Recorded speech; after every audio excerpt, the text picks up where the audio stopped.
Let's start this. Okay, let's start. Yeah. Great.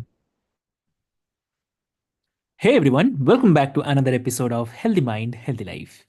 I'm your host Avik, and today we are diving deep into a concept that could revolutionize the way we think about trauma recovery. So, we are exploring the relationship between trauma, imagination, and how creative reimagining can be a kind of powerful tool for healing and the growth. So, in a world where trauma research is expanding rapidly, and often overlooked but critical aspect is how trauma darkens our imagination. Yes. The result, yes, negative forecasting, catastrophizing, and prolonged suffering. But what if we could retrain our imagination towards positivity and transformation? So, joining me today to discuss this is a truly inspiring guest, Dr. Dog J. Willer. So, welcome to the show, Dr. Jog. Oh, Avik, thank you for having me. I appreciated your invite. Lovely, lovely. I'm really happy to have you here today. So, before we start, I'll quickly love to introduce you to all of our listeners. Dear listeners, Dr. Dog, with over 30 years of experience as a psychotherapist and a master's degree in counseling and a doctorate in integration of religion and society, he has made it his mission to guide men through the challenging terrain of anxiety, depression, and grief. So, his personal journey of healing from anxiety and self worth struggles uniquely positions him to understand trauma recovery on a deeply personal level. So, Dog, welcome to the show. I really very happy to have you here today. Thank you. Thank you. I'm really happy to be here. Thank you for that great intro. Lovely, lovely. Thank you. Thank you so much. So, Dr. Dog, I mean, when we think of trauma recovery, we often kind of picture therapy, support groups, and self reflection. But you have talked about the role of imagination being crucial in this process. So, what's the connection between trauma and the imagination? I think there's an assumption there, and I've found this in my work, Avik, over the 30 plus years, Okay. and that is that when somebody is attempting to heal a wound, somebody is exploring the trauma, often early childhood trauma. Okay. Um, the mind somehow has been programmed, if you will, or trained, habituated to think out into the future and to forecast the things that many times the trauma has already created a distortion of how the person thinks and feels about their own security of being themselves in the world. And so as they look out into the future, without being able to reimagine, so to challenge one's presuppositions and beliefs about what the future holds, because many times, as you read the intro there, many times that gets darkened by their painful experience in life, the place the trauma has damaged them within them. And so they forecast that out in the future and never get an opportunity to suspend their thoughts and feelings for a moment to be able to reimagine a different future for themselves. Because, in one sense, it's just kind of on this automatic, habituated way to think and to feel. So often, for example, in the cognitive behavioral model in psychotherapy, it challenges cognitions and beliefs of what people hold about themselves and the world around them. And they're just asked to think a different way. And so it becomes a bit of a mind game. It's like, how do I just think a different way when there's this habituated way that I think and feel, and I can't seem to shift that? And there's many different tools that have been used throughout trying to transform and heal woundedness. And I have just found in working with people, and I didn't come to this, by the way, through study per se. I really came through working with people day in, day out. I work now only with men. And that was a specialty that I found maybe 10 years ago, and I can share a little bit more of why that has become my only focus. But I've worked with a lot of marriages, a lot of partnered relationships, a lot of family systems and meeting with whole families or a partial family, but it's come to only working with men. But back to this, somebody learning to reimagine their Hmm. future is to be able to challenge the thoughts and feelings that they have. And that takes you right back as a provider like myself. Hmm. It takes you right back to dealing with the primary wound. And then we look at the connection between thoughts and feelings. I remember in my dissertation work, Avik, I chuckle at this. Of all the robust work that I read and the dissertation that I wrote, the primary or one thing that I remember the most, and I can almost see it on the page of a given book, and I don't even remember what the title of the book, but I remember reading in one sentence the connection between thoughts and feelings. And it simply read this way: how we think promotes how we feel, and how we feel promotes how we think. And so it's kind of that simple model.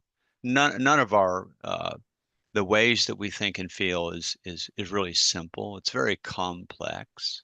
But when you think about that as I think a certain thought and I have a certain feeling, and then I have a Yeah. certain feeling, and then it triggers or promotes a thought. So what I found is some way to interrupt and create an intervention. So I have a few different exercises up my sleeve, if you will. And I Okay. invite clients as we get to know each other and I get to know their trauma and I hear their story. And first and Mm. foremost, anybody who does the work that I do has to learn to become an astute listener, because you don't want to come with presuppositions about, well, this person fits this mold, and oh, so now I understand their trauma, because everybody's trauma, it's it's it's a universal experience, of course, and so you can make some assumptions about trauma, but you also know it's specific to that person, how it lives inside of them, i.e., their thoughts and feelings. So I found these exercises and interventions that I do, uh, one or two primary ones that once I begin working with a client, I invite them into that process. And it can be a, a bit jolting for somebody to go, wow, I'm going to allow you to lead me in an exercise to reimagine my future. And so I've got stories to tell of how clients have been able to shift and find something new inside of them that they didn't even know existed. It's as if it's just buried underneath the trauma and habituated thoughts and feelings, a lot of negativity and as you said, that word darkened, uh, a lot of darkened material that needs some light shown on it. So I've just found that these exercises actually shift people's perspectives, and all of a sudden they tap into even an energy inside themselves that they didn't know existed. And that becomes the fuel that we can work with a new way to go forward. And so Mm. that's the work that I do at least 5 days a week. Wow. That's really lovely. Yeah. And so you have worked with many men navigating the anxiety, depression, and the grief. So, how do you incorporate exercises or role play in your practice to help shift their perspective and Mm. imagination towards healing? It's a great question, Avik. And by the Mm. way, Mm. I love the role play model. Uh-huh. So many times, let's say I'm working with somebody, and usually my work Mm. is what, 55 minutes to an hour. And so imagine being 15 or 20 minutes into working with me. You're a client of mine. I've gotten to know your story. I've gotten to know your trauma. We've pieced together your family system. We also are looking at the internal family system that lives inside of you. So, how you've internalized many times that family system has become something that lives inside of you. And so, Mm. those different things we explore. And then imagine in any given session, I ask you, if you're my client, Avik, I ask you, do you mind if we do a role play? Because many times these things just come to me in the moment. I'll think, if I Mm. could be your boss for a moment, because let's say you're having some really challenges at work. So we actually will create a role play and I will ask a client. So I would ask you, Abby, can I be your boss for a moment? And let's just imagine you saying, sure, I don't know exactly what we're going to do.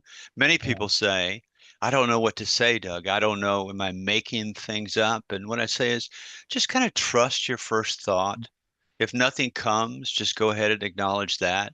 And I'll carry the weight of the role play, getting some traction moving forward. So many times in those role plays, a person will find a voice inside of them or a confidence inside of them. I recently had a situation where a client actually found inside of themselves the Okay. ability in this experimental exercise of role playing.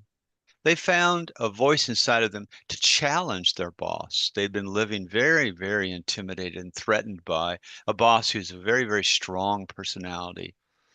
And a client I'm working with is quite a docile person.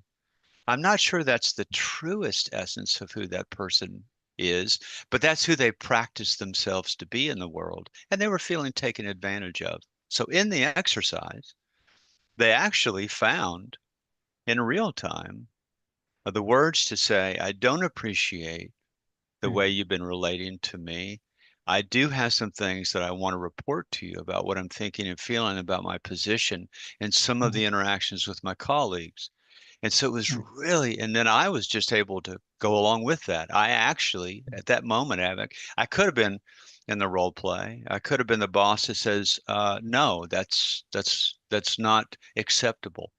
I felt inclined to say, "Yes, please tell me what's going on." So it shifted in the person's mind a possible way for them to relate to Mm. their boss. So that's one example of there's some reimagining work going on in there, but it's in real time. It's a felt Mm. experience. And when you work with me, you will be invited into experiencing things in real time. Because what happens in the trauma world is many times people tell the same story, Avik, over and over and over again. It's as if it just continues to enlarge.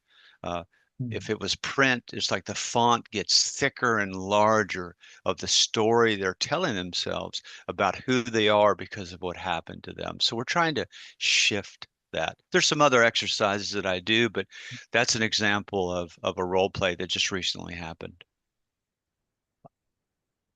Lovely, lovely, very lovely, I have to say. And like I know that you are a big advocate of the internal family systems model. Yes. So for those who may not be familiar, can you explain like how IFS or internal family Mm, systems works and why it's such a kind of game changer in trauma recovery? mm. It's a great, great question.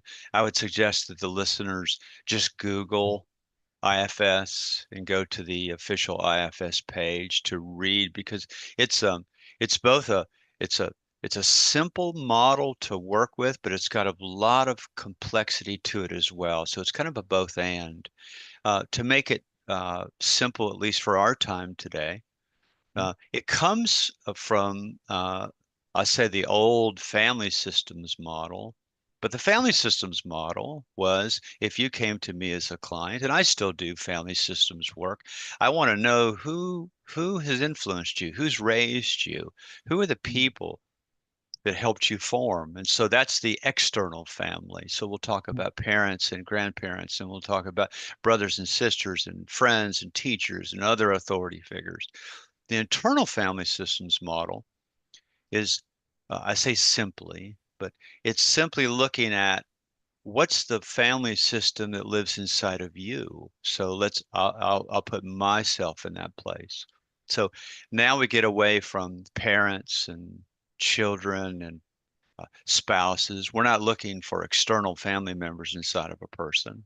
What we're looking for or the parts inside of them. Because if there's one thing that's true in my work, and we hear Mhm. people say it all the time, there's a part of me, you probably could reflect on the fact that you maybe have used this language this week.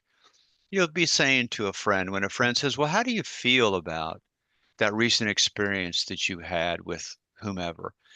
And you say, possibly, well, there's a part of me that feels this, Mhm. but there's another part of me that feels something else. And so we begin to hear people reporting Mhm. without really understanding where they're working from. They're talking about the different parts of themselves. So the IFS model is all about these living parts. They're referred to as sub-personalities. So for Doug Wheeler, I'm a primary personality of how I think and feel about who I am and how I present in the world. But the internal family systems requires me to look inward and to begin. So you don't create the parts are already intact. Then you and I, if we had more time, we could talk about how these parts have been developed often due to trauma.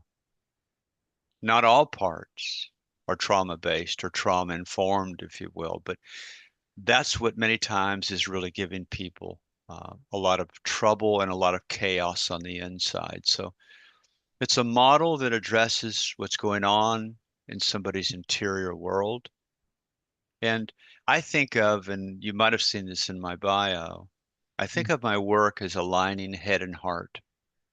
It's getting thoughts aligned with feelings and feelings aligned with thoughts. And so that head and heart connection is the primary highway, if you will, uh, what of what makes us a human being. I mean, I think of my dog Chester. I've got a beautiful rescue dog named Chester. I will often say to Chester, and this maybe would be on one of my let's say I'm having a challenging day. I'll often Mhm. look at Chester, and I've said this out loud to him. I'll say, Mhm. Chester, the great thing about being a dog, I think this is true about the canine world, is you don't really even know you're a dog. You know your name because that's what we call you, but you don't know that you could have been named somebody else. Oh, there's other names in the world. The point is he's a dog and I'm a human being. So being a human being is not an easy task.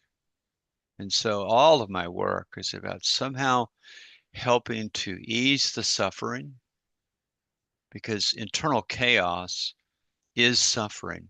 And of course, it's got different levels of suffering. But if we, as we talk about anxiety and depression, this is what we suffer from. So all of my work is about trying to relieve suffering, heal trauma, so people can live in the now. They can live in the present and not be caught up so much in the past or controlled by an impending doom that they see in their future. Because a lot of people think of, oh my goodness, what's going to happen to me? And often they're thinking about bad things happening. Mhm. Exactly.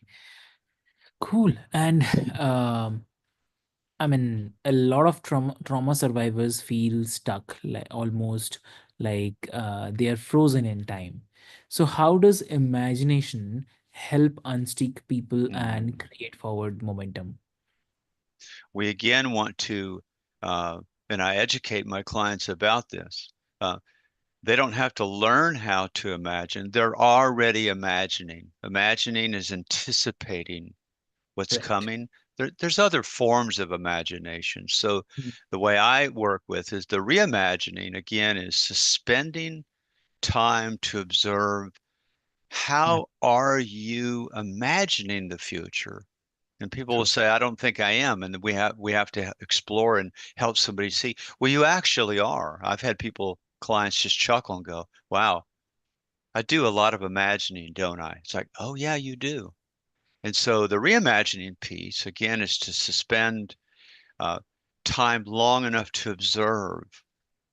And, Mhm. and this creates a really beautiful working tool of being able to observe your life as if you're looking at your life You're looking at how you think and feel, and that you actually have some control in being able to change that, to reimagine, and to reprogram, if you will. And so that's that distance that one needs to be able to get out of the fray of thinking and feeling and observe what they're thinking and feeling.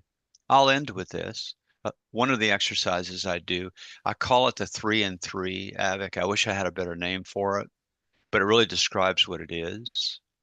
And I did this one day with a client. It just came to mind that, I think I'll try this. I'd been kind of thinking about it, and it really took for this client. And I found this to be profoundly helpful. The 3 and 3 is simply you and I, if you were a client of mine, you and I would construct what we call a declarative statement or an operative statement. I'll make one up just for simplicity. Um, I'm going to take a drive today. That's now that's not really a good representation of what I would be working with a client about. But let's just say that that's the statement. I asked the client to speak that statement out loud. I'm going to take a drive today. And then I asked them to take 10 to 15 to 20 seconds after they say it to sit in silence. And then they say it for the second time, Mm. right after that silence. So they break the silence. I'm Yeah. not saying anything. I'm just observing. And all my work is virtual. So I'm looking at the client, observing how they're doing this. And after that first silence, they say it again. I'm going to take a drive today. They again sit in 15 to 20 and sometimes longer minutes or seconds of silence. And then they say it for Mm. the third time. And then they have a third block of silence. And I tell them, I will not break the silence. You Mhm. can. I've had people at that end, when they make that third statement, I've had people sit for a minute or two, which is a long time to sit in silence. So they're reflecting. And I've had people break into tears. I've had people laugh. I've had people say, nothing really happened, Doug. There's no goal in the exercise because really what Mhm. it's doing is teaching them to be present to themselves. And that has to be in place to be able to shift from imagining to reimagining. The system has to slow down. So we're not looking for an epiphany or a deep insight. They do come. They Mhm. do come in that exercise. But even if a person says nothing's changed, Doug, I don't really know what that was about. Then we'll Mhm. reflect on, were you aware that you slowed down? And people will say, yeah, actually, I can't remember the last time I sat in 15 or 20 seconds of observing silence. Mhm. And then I've had people thank me for not interrupting them because I watched them working. You can see the wheels turning for people. You can see that they're in a different place than they were when they were talking to me. Because in talk therapy, many clients feel like they have to perform, they have to say something and do something and feel something. This gives an opportunity for them to be observed by themselves and me without the pressure of performance. And boy, men are under so much pressure, not that women aren't, but men are under so much pressure to perform in the workplace, to perform at home. And I don't mean, and don't want to give performance a bad name, but I'm talking about the kind of performance that's pressured and actually is not the true person who's doing the performance. They're wearing a mask. They're playing a game that they feel like this is what I'm supposed to be. Now, we all know roles have those, i.e., masks that you have to wear, but at least gives a person an opportunity, like I gave the example earlier. And I think that client, I've yet to talk to that client, will they put in action relating to their boss differently? Because they complain a lot about the workplace.